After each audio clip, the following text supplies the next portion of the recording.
बहुत हो गया 10 साल। लेकिन आपको चप्पल वाले विधायक जी कहते तब कैसा लगा?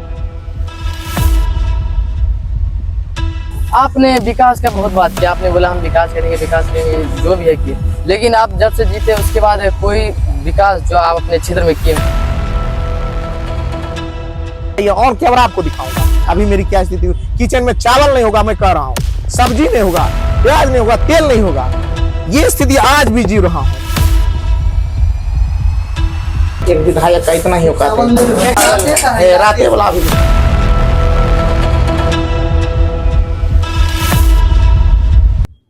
दोस्तों, आप सब एक चुनाव के समय में सुनते होंगे कर्मठ, शिक्षित, कार्यशाली, युवा, ये सब सिर्फ चुनाव के समय में सुनने को मिलता है। उसके बाद ना कोई नेता, ना कोई विधायक, ना हम जिसको चुनते हैं, हम चुनते हैं, खुद चुनते हैं, लेकिन वो हमारे पास नहीं रहते। लेकिन आज हम आपको एक ऐसे व्यक्ति से मिलाएंगे, एक ऐसे चुनित व्यक्ति से मिलाएंगे, चिन्हित व्यक्ति से, जो हमारे बीच रहते हैं, हमारा काम करते हैं। उनको ना नाम चाहिए ना कुछ चाहिए, वो बस जनता का सेवा कर ले, उनके लिए यही बहुत बड़ा बात रहता है। उनको विधायक जी आप बोले नहीं बोले, कुछ बोले नहीं बोले, जनता का सेवा वो कर ले, उनके दिल में सिर्फ यही बात रहता है। तो हमारे साथ अभी हैं गौतम कृष्ण जी। और गौतम कृष्ण जी, आपका बहुत बहुत स्वागत है हमारे YouTube channel the creator camp पर। चलिए, बहुत बहुत शुक्रिया पत्रकार महोदय, वेलकम। तो सबसे पहला प्रश्न ये है कि बहुत सारे विधायक हैं, विधायक तो बहुत सारे रहते हैं और आप भी हैं, तो आप लगातार जनता के बीच में रहते हैं, आपका रोज कार्यशैली रहता है, ऐसा तो कोई विधायक नहीं करते हैं। आपने ऐसा क्या करना चाहते हैं अपने इलाके में जो रोज अपना कार्यशैली सुनिश्चित करके कुछ कर रहे हैं? लगभग सैकड़ों किलोमीटर के बाद आप यहाँ आए हैं, तो सबसे पहले आप और आपकी पूरी टीम को बहुत बहुत स्वागत है, शुक्रिया है। और आने के साथ आपको कैसा महसूस हुआ? देखिए, आने के साथ कैसा महसूस हुआ, ये मेरा प्रश्न भी है और यह उत्तर भी है कि आने के साथ सुबह से सैकड़ों लोग बैठे हुए थे, यथाशक्ति तथा भक्ति तथा निदान, जितनी शक्ति और सामर्थ्य यहाँ की जनता ने मुझे विश्वास करके दिया है वोट रूपी आशीर्वाद से, और संविधान ने जो शक्ति और सामर्थ्य एक विधायक को दिए हैं जनप्रतिनिधि के रूप में, आपको वही माहौल, मुझे लगता है, अमूमन मुझे विश्वास है आपको वही लगा होगा। सुबह से लोग बहुत सारे चले गए हैं, हमारी कुर्सियां कम पड़ जाती है, लोगों का प्यार और आशीर्वाद ज्यादा हो जाता है। आज ही हम लोग विचार कर रहे थे 50 कुर्सी और हम लोग खरीदें ताकि लोगों को बैठने में असुविधा ना हो। तो जितनी शक्ति, सामर्थ्य और जो विश्वास लोगों ने किया है, उन विश्वास पे आपको खरा उतरना है, उन विश्वास को, उस भरोसे को टूटने नहीं देना है पत्रकार महोदय। बस इतना ही प्रयास रहता है। उनकी उम्मीद, उनका भरोसा, उनका दिल एक विधायक के रूप में गौतम कृष्ण से न टूटे। उनको यह न मिले कि विधायक बनने के बाद यह बदल गए हैं, उनको यह न लगे विधायक बनने के बाद यह लोग घर में सो करके आराम कर रहे हैं, या अपनों से दूर हो गए हैं, या समस्याओं से दूर हो गए हैं, या ठेकेदार भट्टेदार की गिरफ्त में आ गए हैं, या तो अधिकारी पदाधिकारियों के बीच हमारी समस्याओं को नहीं रख पाते हैं। तो यही प्रयास रहता हूं। आदरणीय लालू प्रसाद यादव जी की विचारधारा, राष्ट्रीय जनता दल का विचारधारा, आदरणीय नेता तेजस्वी यादव जी की विचारधारा, बाबा साहब अम्बेडकर का संविधान, कर्पूरी साहब का संघर्ष और सामाजिक न्याय, लोहिया जी के विचार, ज्योतिबा फूले का संघर्ष और विचार, जगदेव बाबू का संघर्ष और विचार, इन सारे चीजों को लेकर के लगातार गरीब जनताओं को उनके समस्याओं को लेकर के समाधान खोजने का प्रयास करता हूं।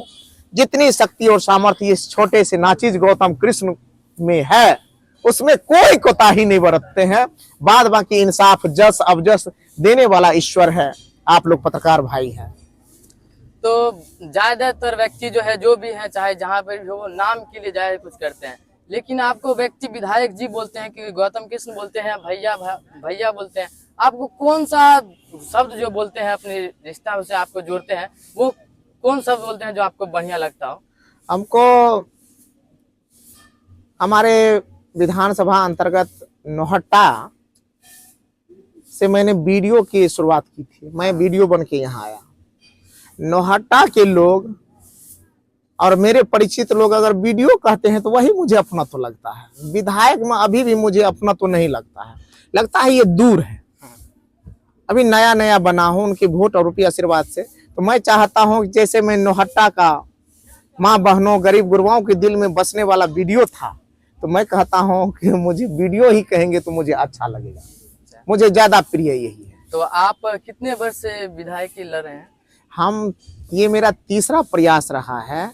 2015 में चुनाव लड़े, 2020 में लड़े और 2025 में लड़े।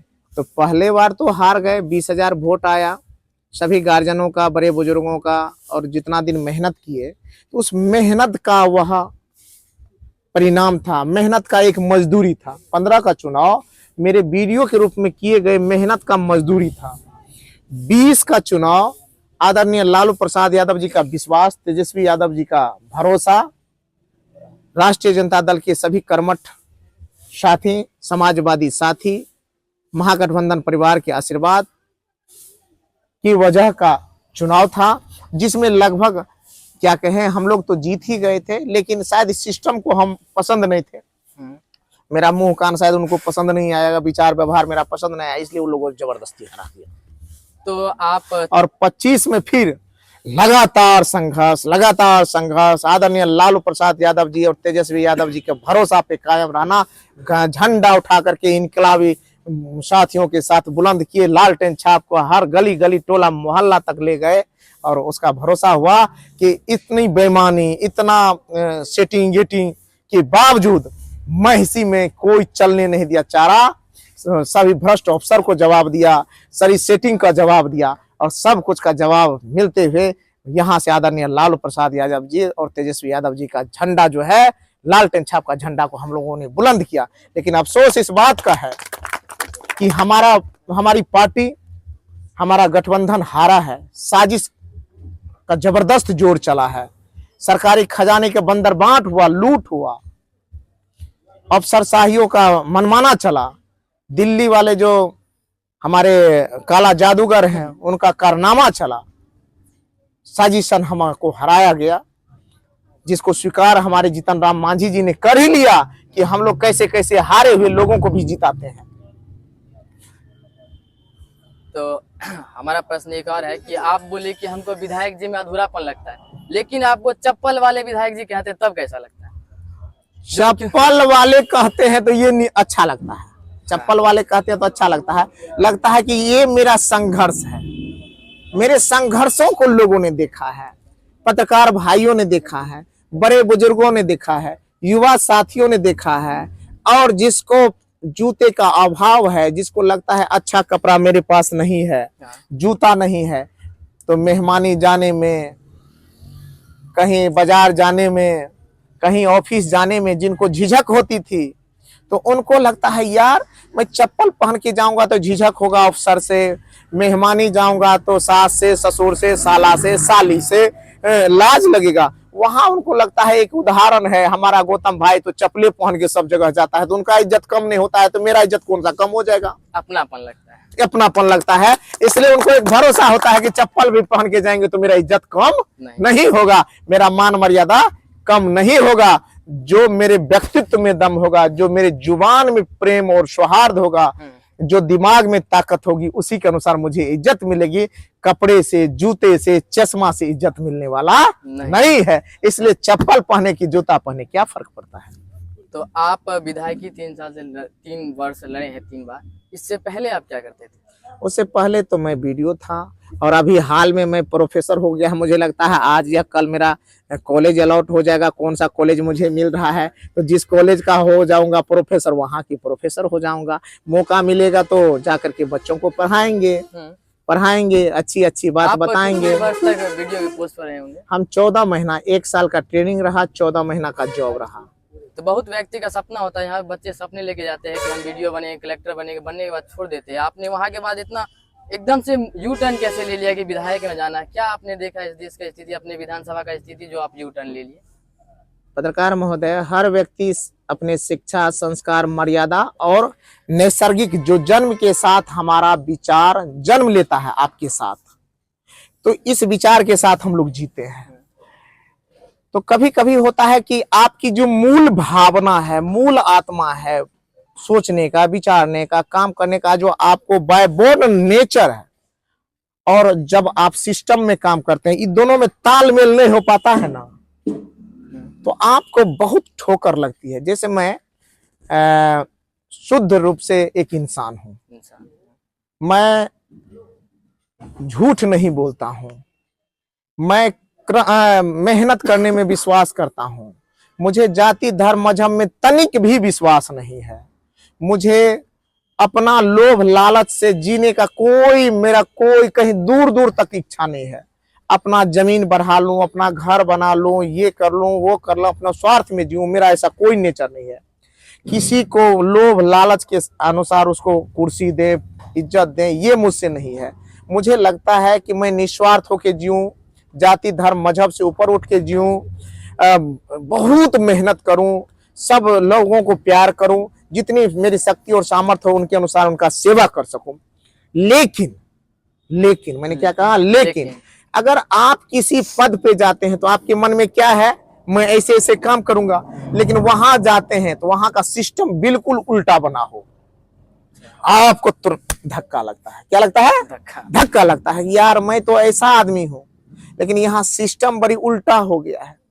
आप चाहते कि मैं ईमान से, स्वाभिमान से, मेहनत से, जाति धर्म मजहब से ऊपर उठ करके काम करूं, और जब आप सिस्टम में आते हैं तो लोग आपको जाति देख करके आपके सीनियर ऑफिसर आपसे व्यवहार करते हैं। आपको लोग पैसा, घूस और मोटी मोटी रकम दे करके कोई काम करवाना चाहते हैं। लोग अपने जाति धर्म मजहब के अनुसार आपके साथ आचार व्यवहार करने लगते हैं, और उधर से पार्टी और पॉलिटिक्स के अनुसार लोग आपके साथ व्यवहार करते हैं। लगता है अच्छा इस पार्टी का है, ये जात है तो इस पार्टी का होगा, चलो इसके साथ ऐसा व्यवहार करो। तो वहां आपको बड़ी धक्का लगता है। क्या धक्का लगता है कि मैं तो एक शुद्ध मानवतावादी हूं, मैं मेहनत करने वाला हूं, मैं जाति धर्म से ऊपर उठा हुआ इंसान हूं, मैं सभी लोगों के साथ काम करने वाला हूं, ईमान के साथ काम करने वाला हूं। उसके बावजूद भी मेरे साथ कुछ आदमी दुर्व्यवहार कर रहा है, कुछ पार्टी पॉलिटिक्स कर रहा है, कुछ आदमी मेरी शिकायत कर रहा है, मेरे पे कोई केस कर रहा है, तब आपको मन होगा इस पे रह करके ही क्या करें, चलो भाई इसको चलो छोड़ते हैं। जिस जनता का मैंने सेवा किया है उस पे आपको भरोसा होता है, तो उसी जनता के बीच में मैं आया कि मैं गलत हूं तो मेरा इंसाफ आप कर दीजिए। यही इंसाफ मांगने के लिए मैं 3 बार से चुनाव लड़ा। अब मुझे इंसाफ मिल गया है। मैं इसी विधानसभा के गरीब गुरबों का इंसाफ मिल गया है, माँ बहनों का इंसाफ मिल गया है कि गौतम बेटा तुम सही थे। अपने वीडियो के समय में कुछ चंद लोग जो तुम्हारे खिलाफ में काम करते थे वो लोग गलत थे, तो आज उन्हीं का इंसाफ मिला है। इसलिए लोगों को कहते हैं, आपको चैनल के माध्यम से आंख में आंसू आ जाता है जब दर्द देखता हूं। तो आलू सोयाबीन खा करके, चावल खा करके अपना जिंदगी जिया हूं। 100 रुपया का तेल नहीं होता है, मोटरसाइकिल में गाड़ी अब जाने के लिए तैयार होते हैं, 100 रुपया का तेल नहीं मिलता है, तब दूसरे के भैया तुम्हारे पे जेब में 200 रुपया है, आपको है तो लाइए, आपको है भैया आपको दीजिए, ऐसे ऐसे करके जाए। अभी आप देख लीजिए, अगर ना विश्वास हो तो मेरे किचन में देख लीजिएगा, आलू सोयाबीन अभी वो बना होगा, अभी खाना बना होगा नहीं, लेकिन हमारा टाइम सेट है कि मुझे जाना है एक दाह संस्कार में, फिर जाना है एक संतापना में, फिर आना है रोड शिलान्यास में। भैया जो रोड शिलान्यास करता हो, जो यहाँ जाता हो, वहां हो, विधायक हो, भैया खुआ मलिदा मक्खन मलाई तो उसके 50 को पड़ा हुआ रहता है। लेकिन चलिए अभी दिखाइए, और कैमरा आपको दिखाऊंगा अभी मेरी क्या स्थिति हुई। किचन में चावल नहीं होगा, मैं कह रहा हूँ, सब्जी नहीं होगा, प्याज नहीं होगा, तेल नहीं होगा, ये स्थिति आज भी जी रहा हूं। जब इस तरीके से जीना मुझे पसंद हो तो मैं गलत व्यक्ति के साथ समझौता कभी नहीं कर सकता हूँ, जनता का भ्रष्टाचारियों के साथ कभी समझौता नहीं कर सकता हूँ, क्योंकि मुझे कोई शौक और अरमान नहीं है कि मुझे बहुत आराम से जीना है। मुझे लगता है का प्यार चाहिए, बस जनता का प्यार और सम्मान। मैं 2 ही चीज के लिए जीता हूँ, जनता के प्यार के लिए और अपना स्वाभिमान और संस्कार के साथ जीना मुझे पसंद है। माँ बाप को कोई यह न कहे कि पिताजी को, चूंकि 3-4 महीना पहले मेरे पिताजी स्वर्गवासी हो गए, आदरणीय विष्णुदेव यादव जी, और मेरी माता है श्रीमती विमला देवी जी। मैं ये कभी नहीं कहना पसंद करता हूँ, मेरे परवरिश करने वाले मामा आदरणीय जयकांत यादव जी जो राजद की जिलाध्यक्ष मधेपुरा है, मेरी मामी रीता देवी जी जो पोस्ट मास्टर है। मैं नहीं चाहता हूं कि, और मेरे भाई संजय यादव जी, तो मैं नहीं चाहता हूं इस 5 परवरिश करने वाले व्यक्ति पे कोई उंगली उठा करके कह दे कि इन लोगों ने जिनका परवरिश किया है, इनके परवरिश से पैदा होने वाला गौतम कृष्ण बेईमान है। यह न कहे कि इस परवरिश से पैदा होने वाला गौतम कृष्ण भ्रष्ट है। यह कोई न कहे कि इस परवरिश से पैदा होने वाला गौतम कृष्ण गलत लोगों के संपर्क में है, नशाबाज है, नशा करता है। तो इतना कह रहा हूं तो भैया मैं किसके लिए मैं डरूंगा। और किसके लिए मैं क्या कहते हैं गलत व्यक्ति से समझौता करूंगा? जब अपने जीवन से मुझे समझौता कर लिए है तो दूसरे से समझौता का कोई दिक्कत नहीं है मुझे। तो विधायक की पोस्ट लड़ने के लिए बहुत व्यक्ति लाखों करोड़ों खर्चा कर देते हैं, कहीं घूस देते हैं, कहीं कुछ करते हैं, लेकिन आपने कितना खर्चा किया होगा अपने विधायक लड़ने के लिए? आपको तब सही से पता नहीं है, मैंने खर्चा नहीं किया है। लोगों ने आकर के ये लीजिए 2000, ये लीजिए 1000, ये लीजिए 500, ये लीजिए 100 रुपया, ऐसे करके लोगों ने जोर किया है भैया। तो आप सुन रहे होंगे इस शब्द को तो, लेकिन आपको कुछ अजूबा सा लग रहा होगा, लेकिन अजूबा नहीं, ये सच्चाई है, ये सारे लोग इनका गवाह है।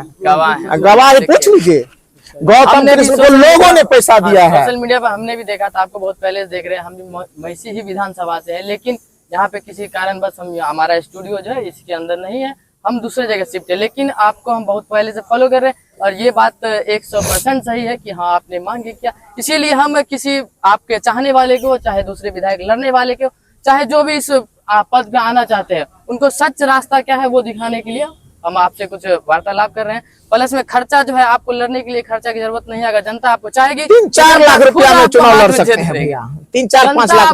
हम अनुमान बताते पत्रकार महोदय, 10 लाख तक में आप विधानसभा चुनाव लड़ सकते हैं। बहुत हो गया 10 लाख।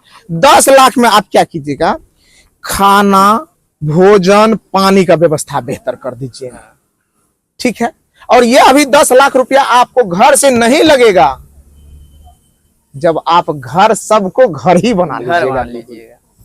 जब आप घर में सोचिएगा एक पति, एगो पत्नी, एगो बच्चे, छोटे छोटे बच्चे, माए बाप, बस इतना को ही अगर आप घर बनाते हैं तो आपको जमीन बेच के भी लड़िएगा तब भी लोग जीतने नहीं देगा, वोट नहीं देगा। हम कहते हैं जमीन भी बेच दीजिएगा तब भी वोट नहीं देगा आपको।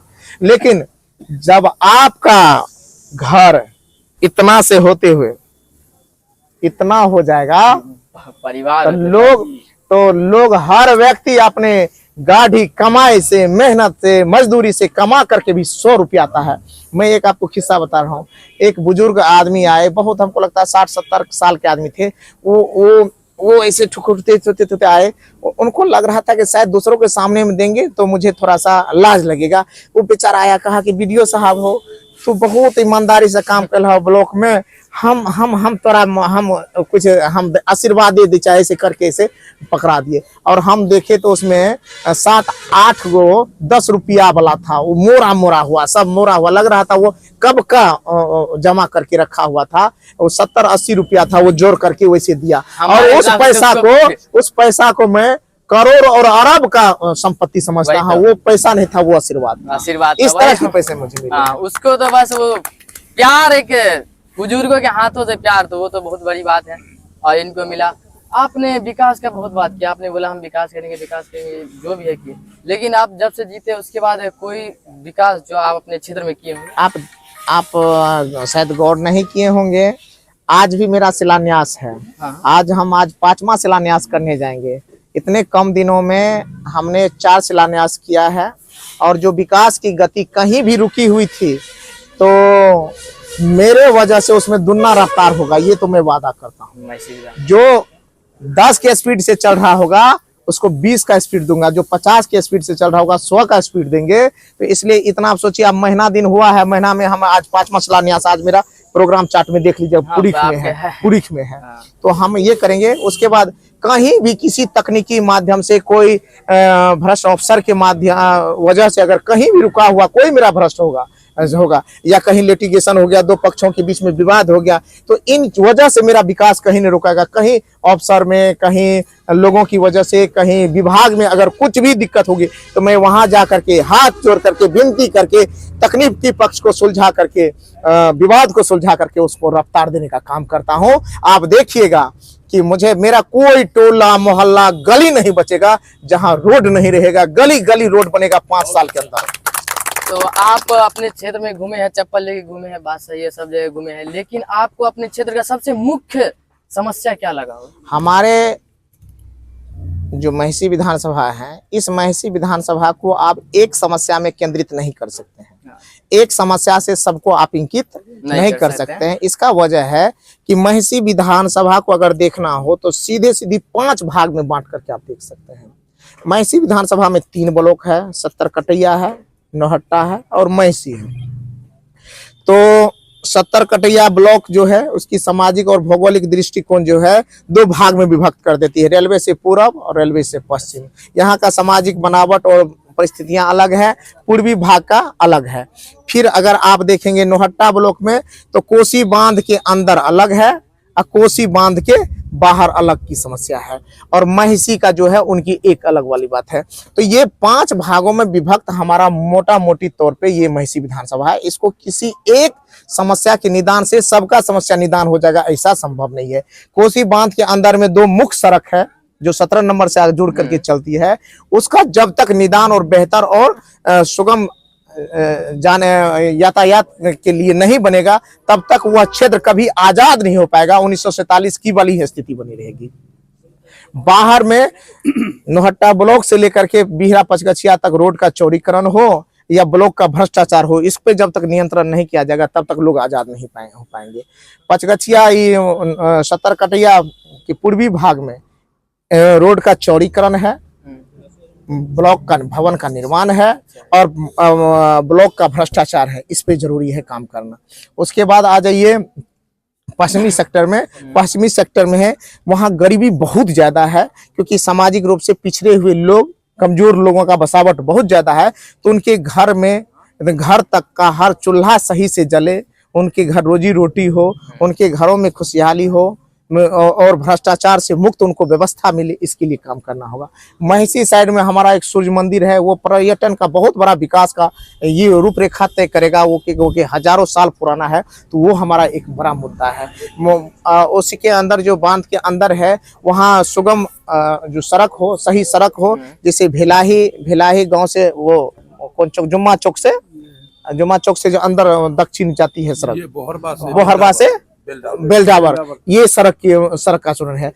उसके बाद डरहार है, जो नौहट्टा ब्लॉक में डरहार है, कोसी पे पुल बन जाते हैं। कोसी वहां जो छोटी ये क्या कहते हैं सब्सिडरी नदी निकलती है, ब्रांच है, उस पे पुल हो जाएगा तो डरहार हमारा आजाद हो जाएगा। तो इस तरह से रूपरेखा होगा, कोई एक समस्या के निदान से कुछ नहीं होगा। निदान इन सारी चीजों को देख करके करना होगा, और से स्वास्थ्य की व्यवस्था के लिए काम करना होगा, शिक्षा की गुणवत्ता के लिए काम करना होगा। तो अभी देखिए समय कम होने के कारण इनका जो है आज का चार्ट बना हुआ 11:30 और 11:30 जो है एक्चुअली हो गया है, इसलिए हम ज्यादा समय नहीं लेना चाहते। हमारा अंतिम प्रश्न है कि आप सब कुछ एकदम शैली से कर रहे हैं, लेकिन किसी व्यक्ति का किसी प्रकार का समस्या होगा तो वो कैसे आप तक पहुंचाएंगे? हमने आपके चैनल के माध्यम से कहते हैं, इसको आप उजागर भी कर सकते हैं। हमने लोगों की सहूलियत के लिए हर जगह हर व्यक्ति को मैंने एक जिम्मेवारी अपने रूप से अधिकृत किया है। उन जिम्मेदार व्यक्तियों तक पहुंच करके आप समस्या का निदान खोज सकते हैं, या अगर मुझ तक भी पहुंचना हो उनके भी माध्यम से पहुंच सकते हैं, या डायरेक्ट भी पहुंच सकते हैं। तो हमने महिषी विधानसभा में के अंतर्गत जो महिषी प्रखंड है, तो वहाँ हम अपनी दायित्व आदरणीय, जैसे ये साथ में बैठे हुए हैं सर हैं, आदरणीय नूरुल्लाह साहब हैं, मुखिया जी भी हैं, और यहाँ के विधायक प्रतिनिधि भी हैं। तो अगर कोई समस्या हो तो इनके माध्यम से भी हम समस्या तक खोजने का निदान करें, जैसे सामाजिक समस्या हो या कोई ब्लॉक हो, अंचल हो, थाना तक है, लोगों को सहूलियत मिले और न्याय मिले, हाँ सुनी जा सकती है। फिर 70 कटैया में हमने यादव को, राजकुमार यादव जी को मैंने विधायक प्रतिनिधि बनाया है, उनके माध्यम से ठीक इसी तरह काम किया जा सकता है। फिर हमारे संगठन के तीनों प्रखंड अध्यक्ष हैं, 70 कटैया के श्री मनोज यादव जी हैं, उनसे संपर्क करके आप चल सकते हैं। नौहट्टा के आलमीन साहब प्रखंड अध्यक्ष है, और मकसूद आलम साहब कार्यकारी प्रखंड अध्यक्ष हैं, उनके माध्यम से।